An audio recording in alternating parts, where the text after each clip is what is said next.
มาทำพระจันทร์เด้อบดีเด้อมาทำพระจันทร์เป็นถ้ำใหญ่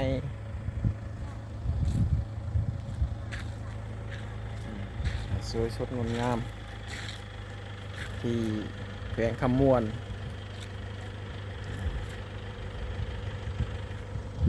ญาติโยมผู้ใดมีโอกาสเวลามาเที่ยวมาชมได้